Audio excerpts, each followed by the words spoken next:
Iran বিশ্ব রাজনীতির এমন এক নাম যাকে কেউ চাইলেও উপেক্ষা করতে পারে না। তবে এই মুহূর্তে যা চলছে সেটা শুধু ইরানকে ঘিরে নয়, গোটা পৃথিবী এখন একটা অদ্ভুত জটিল খেলার মাঝখানে এসে দাঁড়িয়েছে, যেখানে প্রতিটা দেশ নিজের হিসাব মেলাতে ব্যস্ত আর কেউ কাউকে বিশ্বাস করছে না।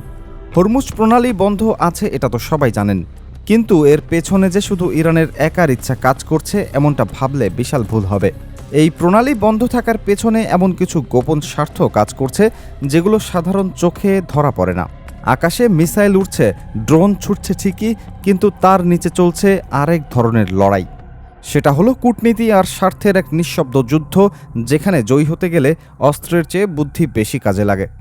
শুরুতেই একটা বিষয় পরিষ্কার করে নেওয়া দরকার, হরমুজ প্রণালী কেবল ইরানের জন্য দরকারি নয়। এই সরু জলপথ দিয়েই সংযুক্ত আরব আমিরাত, সৌদি আরব, বাহরাইন, কাতার আর কুয়েতের মতো তেল সমৃদ্ধ দেশগুলো তাদের সবচেয়ে মূল্যবান সম্পদ অর্থাৎ তেল বাইরের দুনিয়ায় পাঠায়। এই দেশগুলোর গোটা অর্থনীতি তেলের উপর নির্ভরশীল। হরমুজ বন্ধ মানে তাদের অর্থনীতির শ্বাসরুদ্ধ হয়ে যাওয়া। তাহলে স্বাভাবিক প্রশ্ন আসে, এই দেশগুলো কেন নীরব হয়ে বসে আছে? তারা কেন হরমুজ খোলার জন্য জোর দিচ্ছে না? এই প্রশ্নের উত্তর খুঁজতে গেলে এমন কিছু তথ্য সামনে আসে যেগুলো শুনলে গায়ে কাঁটা দিয়ে ওঠে। ধরুন কোনো একটা দেশ বা জোট সিদ্ধান্ত নিল যে হরমুজ জোর করে খুলে দিতে হবে, আর সেজন্য ইরানের সাথে সরাসরি যুদ্ধে নামল। তখন ইরান কি করবে একটু ভাবুন। ইরান যদি পাল্টা হামলা হিসেবে ওই অঞ্চলের পানি বিশুদ্ধকরণ কেন্দ্রগুলোতে আঘাত হানে, তাহলে কি দাঁড়াবে? মরুভূমির এই দেশগুলোতে প্রাকৃতিক মিঠা পানির কোনো উৎস নেই বললেই চলে। সমুদ্রের লোনা পানিকে বিশুদ্ধ করে তারা পানযোগ্য পানি তৈরি করে। এই ডিস্যালিনেশন প্ল্যান্টগুলো ধ্বংস হলে সংযুক্ত আরব আমিরাত বা সৌদি আরবের হাতে মাত্র 11 থেকে 15 দিনের পানি মজুদ থাকবে। এরপর কি হবে? সিঙ্গাপুরের কথা মনে করুন। এই দেশের নিজস্ব কোনো পানি নেই, তারা মালয়েশিয়া আর ইন্দোনেশিয়া থেকে পানি কিনে চলে। কিন্তু সিঙ্গাপুরের প্রতিবেশীরা বন্ধু ভাবাপন্ন। উপসাগরীয় দেশগুলোর পানি সংকট হলে তাদের বাঁচাতে এগিয়ে আসার মতো কেউ নেই। এই ভয়াবহ পরিণতির কথা এই ধনী দেশগুলো খুব ভালো করেই জানে। তাই কাতার, সৌদি আমিরাত এখন গোপনে বার্তা পাঠাচ্ছে, যুদ্ধটা আর বাড়াতে দিও না, চুপচাপ বসে থাকো, দেখা যাক কোন দিকে মোড় নেয়। এদিকে রাশিয়া এই পুরো পরিস্থিতিকে দেখছে একেবারে অন্য একটা চশমা দিয়ে। মস্কোর দৃষ্টিতে এই যুদ্ধ যতদিন চলবে ততই তাদের জন্য ভালো। কারণটা বুঝতে বেশি মাথা খাটাতে হবে না। আমেরিকা এই মুহূর্তে মধ্যপ্রাচ্যের এই বিশাল জটলায় পুরোপুরি আটকে গেছে। তাদের সব শক্তি, সব মনোযোগ এখন এখানে ঢালতে হচ্ছে। ফলে ইউক্রেনকে আগের মতো সাহায্য করার সুযোগ তাদের নেই। ন্যাটো নিজেই এখন একটা বিশাল দোটানায় পড়ে গেছে। পুতিন ঠিক এই মুহূর্তটাই খুঁজছিলেন। একটু চিন্তা করুন, এই যুদ্ধ যদি আরও 5 থেকে 6 সপ্তাহ টেনে যায়, তাহলে এই সময়ের মধ্যে রাশিয়া হয়তো ইউক্রেন যুদ্ধের একটা চূড়ান্ত মীমাংসা করে ফেলবে নিজেদের শর্তে। হয়তো আমরা সাধারণ মানুষ কিছুই টের পাচ্ছি না, কিন্তু রাশিয়া নীরবে ব্যাপক প্রস্তুতি নিচ্ছে। যারা ইউরোপ বা পশ্চিমা দেশগুলোতে থাকেন তারা জানেন, শীতকালে বড় ধরনের সামরিক অভিযান চালানো বেশ কঠিন হয়ে পড়ে। বরফে ঢাকা মাটিতে ট্যাঙ্ক চালানোর, রসদ পৌঁছানো সবকিছুই জটিল হয়ে যায়। তাই শীতের এই সময়টাই আসলে যুদ্ধ শেষ করে আনার সেরা সুযোগ। রাশিয়া হয়তো এই সুযোগ কাজে লাগিয়ে ইউক্রেনে একটা বড় আঘাত আনার ছক কষছে। আর এই পুরো সময় রাশিয়ার নিজস্ব তেল বাজারে উড়ে উড়ে বিক্রি হচ্ছে। রাশিয়ান ক্রুড অয়েলের মান মধ্যপ্রাচ্যের হালকা সুইট গ্রেডের মতো উন্নত নয়, একটু ভারী প্রকৃতির। কিন্তু যখন মধ্যপ্রাচ্যের তেল পাওয়া যাচ্ছে না, তখন ক্রেতারা যা পাচ্ছেন তাই কিনছে। রাশিয়ার রাজকোষ এখন ভরে যাচ্ছে। চীনের ভূমিকা এই পুরো ঘটনায় সবচেয়ে রহস্যে ঘেরা। মধ্যপ্রাচ্যের তেলের সবচেয়ে বড় ক্রেতা চীন, বিশেষ করে ইরানের তেলের 1 নম্বর খদ্দের তারাই। অথচ এই পুরো সংকটে চীন একেবারে চুপচাপ।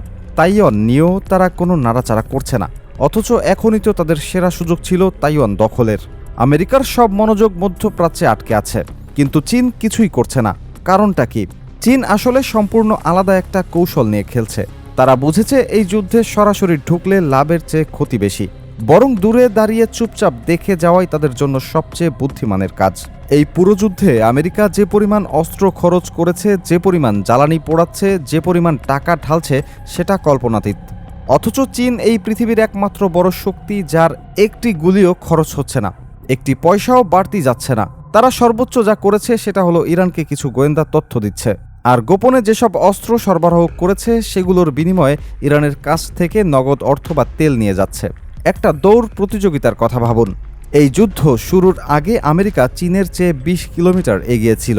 এই একটি যুদ্ধেই চীন সেই ফারাক প্রায় 10 কিলোমিটার কমিয়ে ফেলেছে। আর এখন তারা শুধু অপেক্ষা করছে যুদ্ধ যতদিন চলবে ততই তাদের লাভ। ইরান নিজেও কিন্তু এই ফাঁকে নিজের স্বার্থ আদায় করে নিচ্ছে। তারা ইতিমধ্যে ঘোষণা দিয়েছে যে দেশ ডলারের বদলে অন্য মুদ্রায় তেল কিনবে তাদের জাহাজ হরমুজ দিয়ে অবাধে যেতে পারবে। এটা কিন্তু একটা বিশাল পরিবর্তনের সূচনা। এতদিন পেট্রো ডলার বলে একটা ধারণা ছিল, মানে তেল কিনতে হলে ডলারে কিনতে হতো। এখন সেটা উল্টে যাচ্ছে। ইরান প্রকাশ্যে যুদ্ধবিরতির জন্য চিৎকার করছে ঠিকই, কিন্তু পেছনে তারা নিজেদের স্বার্থ ঠিকই হাসিল করে নিচ্ছে। দ্বিতীয় বিশ্বযুদ্ধের সময় হিটলারের প্রচারমন্ত্রী গোয়েবেলসের কথা মনে পড়ে।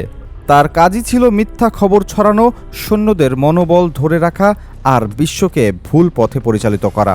এখানেও কিছুটা সেই রকম ব্যাপার ঘটেছে বলে মনে হচ্ছে। ট্রাম্প প্রথমে 40 ঘন্টার যুদ্ধবিরতি দিলেন, ইরান মানেনি। তারপর 5 দিনের যুদ্ধবিরতি, এখন 10 দিনের কথা হচ্ছে। এত বারবার যুদ্ধবিরতি কেন? যুদ্ধের একটা সাধারণ নিয়ম আছে। যখন দুই পক্ষ লড়াই করে আর একটা পক্ষ বারবার যুদ্ধবিরতি চায়, তখন বুঝতে হবে তাদের গোলা বারুদে টান পড়েছে। যার ভাণ্ডার পূর্ণ থাকে সে কখনো থামতে চায় না। আমেরিকা আটলান্টিক মহাসাগর পার হয়ে এই অঞ্চলে এসেছে। তাদের সরবরাহ লাইন অনেক লম্বা, ক্রমাগত রসদ পাঠাতে সময় লাগছে। তাই তাদের একটু বিরতি দরকার, যাতে গোলা বারুদ আবার ভরে নিতে পারে। সামরিক ভাষায় একে ট্যাকটিক্যাল পজ বলা হয়। এর মধ্যে চমকপ্রদ ঘটনা ঘটেছে। আমেরিকা পোল্যান্ডের কাছে প্যাট্রিয়ট মিসাইল চেয়েছিল। পোল্যান্ড সরাসরি না বলে দিয়েছে। তাদের যুক্তি, রাশিয়া যে কোনো সময় আমাদের উপর হামলা চালাতে পারে, আমরা আমাদের প্যাট্রিয়ট মধ্যপ্রাচ্যে পাঠাবো না। ফ্রান্সের প্রতিরক্ষামন্ত্রী পরিষ্কার বলে দিয়েছেন, ন্যাটোর সৈন্য নিয়ে মধ্যপ্রাচ্যে যুদ্ধ করা ন্যাটোর দায়িত্ব নয়, কারণ ইসরায়েল ন্যাটোর সদস্য নয়। ইংল্যান্ড জাহাজ পাঠাতে অস্বীকার করেছে। ট্রাম্প এখন হুমকি দিচ্ছে ন্যাটো থেকে বেরিয়ে যাবেন। কিন্তু ন্যাটোর আর্টিকেল 5 অনুযায়ী সদস্য দেশ তৃতীয় পক্ষের আক্রমণে পড়লে অন্যরা সাহায্য করবে। এখানে কোনো ন্যাটো দেশ আক্রান্ত হয়নি, বরং আক্রমণকারী নিজেই ন্যাটো সদস্য, তাই অন্যরা আসতে বাধ্য নয়। ট্রাম্প সাম্প্রতিক সময়ে এমন কিছু কাজ করেছেন যা আন্তর্জাতিক আইনের দৃষ্টিতে অকল্পনীয়। ভেনেজুয়েলার প্রেসিডেন্টকে তার স্ত্রী সহ ধরে নিয়ে যাওয়া, ইরানে একতরফা হামলা, বিশ্বজুড়ে এলোমেলো শুল্ক আরোপ যার কোনো অর্থনৈতিক যুক্তি নেই, ইউএস এইড বন্ধ করে দেওয়া যার মাধ্যমে সারা পৃথিবীতে ডলার ছড়ানো হতো, জাতিসংঘ থেকে ব্যাপক হারে সরে আসা, জাতিসংঘের বাজেটের 26% আমেরিকা দিত, সেটা এখন বন্ধ। তাই ট্রাম্প চাইলে ন্যাটো থেকেও বেরিয়ে যেতে পারেন, কারণ ন্যাটোর খরচের বড় অংশ আমেরিকাই বহন করে। ট্রাম্প বলেছেন, কঠিন কাজটা আমরা করে ফেলেছি, এখন অন্যরা গিয়ে হরমুজ থেকে তেল নিয়ে আসুক, আমাদের দরকার নেই, আমাদের নিজেদের তেল আছে। কিন্তু যেখানে আমেরিকা নিজেই হরমুজ খুলতে পারছে না, সেখানে অন্যরা কেন যাবে? হরমুজ দিয়ে বিশ্বের 20% বাণিজ্য হয়।